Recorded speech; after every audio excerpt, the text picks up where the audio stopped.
नमस्कार मैत्रिणींनो, स्वागत आहे तुमचं आपल्या यूट्यूब चॅनलमध्ये। आणि माझ्या लाडक्या मैत्रिणींना सगळ्यांना गुड मॉर्निंग। तर आज आपण मस्त असा प्रसादासारखा शिरा बनवणार आहोत। तुम्ही याला रवा बोलू शकता, शिरा बोलू शकता।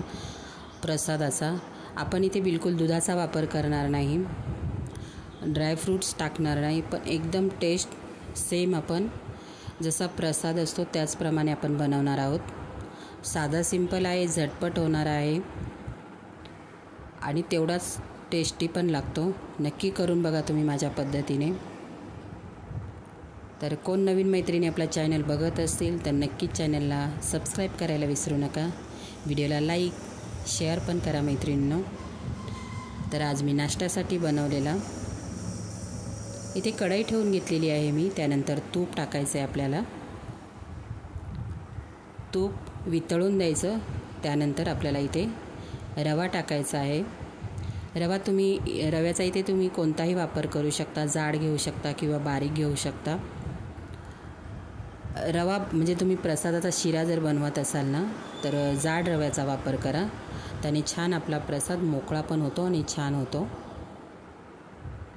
तर आता आपल्याला कमी गॅसवरती रवा मस्त तुपावरती खमंग असा भाजून घ्यायचा आहे मैत्रिणींनो।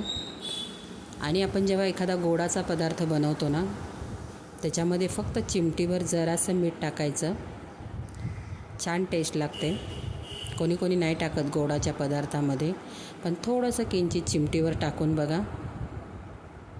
तर मी मीठ टाकून घेतलेलं आहे।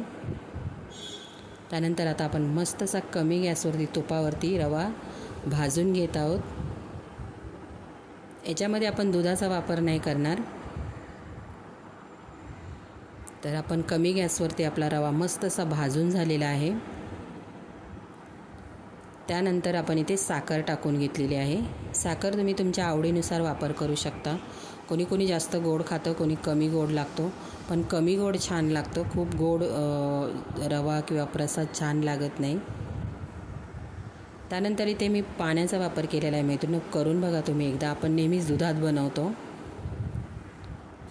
तर पाण्यात पण करून बघा, छान लागतो। इथे एक साईडला मी पाणी गरम होण्यासाठी ठेवलेलं आहे। खूप पाणी उकळून द्यायचं नाही, फक्त गरम करायचं आहे। आता हे पाणी आपल्याला थोडं थोडं करून टाकून घ्यायचं आहे। तर इथे पाणी मी थोडं थोडं करून टाकत आहे। आणि ह्या रव्यामध्ये ना मैत्रिणी तुम्ही जेवढं पाणी टाकणार ना तेवढा तुमचा हा रवा एकदम मऊसूत मस्त असा बनला जातो। जेवढं पाणी टाकणार तेवढा हा रवा फुगला जातो आणि एकदम मऊ सॉफ्ट असा बनला जातो। तर मी पाणी टाकून घेतलेलं आहे बघा। तुम्हाला हवं तेवढं पाणी टाका, खूप छान मऊ होतो। आता आपल्याला 1 मिनिटासाठी झाकण ठेवायचं आहे, म्हणजे वाफेने मस्त असा फुलला जातो रवा।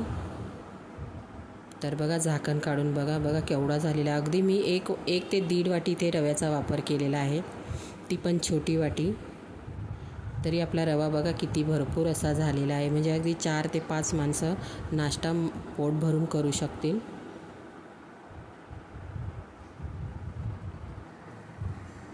तर इथे मी परत एकदा तूप टाकून घेते, कारण रव्यामध्ये जेवढं तुम्ही तूप टाकाल ना तेवढी छान टेस्ट येते त्याची। तर इथे मी तूप टाकून घेतलेलं आहे। त्यानंतर परत एकदा आपल्याला मिक्स करायचं आहे तूप टाकल्यानंतर। मैत्रिणींनो, तुम्ही माझे व्हिडिओ कोणत्या शहरातून गावातून बघतात नक्कीच मला कॉमेंट करा, म्हणजे माझे व्हिडिओ कुठपर्यंत पोचले ते मला कळेल। त्यानंतर इथे मी वेलची पावडर टाकून घेतलेली आहे। तुम्ही ठेचून वेलची टाकली तरी चालेल। इथे तुम्ही ड्रायफ्रूट्सचा वापर करू शकता, मी नाही टाकलेलं, असाही छान लागतो कधी कधी। तर वेलची पावडर मी टाकून घेतलेली, परत एकदा मिक्स करून घेतलेलं आहे बघा। आणि रवा आपला केवढा मऊ मस्तच एकदम सॉफ्ट झालेला आहे। आता आपल्याला व्यवस्थित असा मिक्स झाल्यानंतर परत 2 ते 3 मिनिटासाठी कमी गॅस ठेवायचा आणि झाकण ठेवायचं आहे मैत्रिणींनो। तर बघा मस्त असा मिक्स करून व्यवस्थित कढईच्या साईडने सगळा काढून घेतलेला आहे। आता आपल्याला झाकण ठेवायचं आहे 2 ते 3 मिनिटासाठी आणि गॅस कमी ठेवायचा आहे। तर खूप छान असा वाफेने फुलला जातो। तर 2 ते 3 मिनटासाठी ठेवा. गॅस फुल ठेवू नका, नाहीतर खाली लागेल रवा. अगदी प्रसादाची टेस्ट असते त्याचप्रमाणे टेस्ट लागते. नक्की करून बघा मैत्रिणींनो. आणि माझा हा शिऱ्याचा व्हिडिओ तुम्हाला कसा वाटला नक्कीच कॉमेंट बॉक्समध्ये सांगा.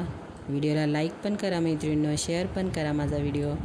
आणि माझे व्हिडिओ तुम्हाला कोणते बघायला आवडतील ते पण मला कॉमेंट बॉक्समध्ये सांगा. तर इथे आपला रवा बघा, आता मी झाकण काढून दाखवते तुम्हाला. मस्त असा वाफरलेला आणि फुगलेला आहे. तर चला मैत्रिणींनो, आपण टेस्ट करून बघूया कसा झाला आहे रवा.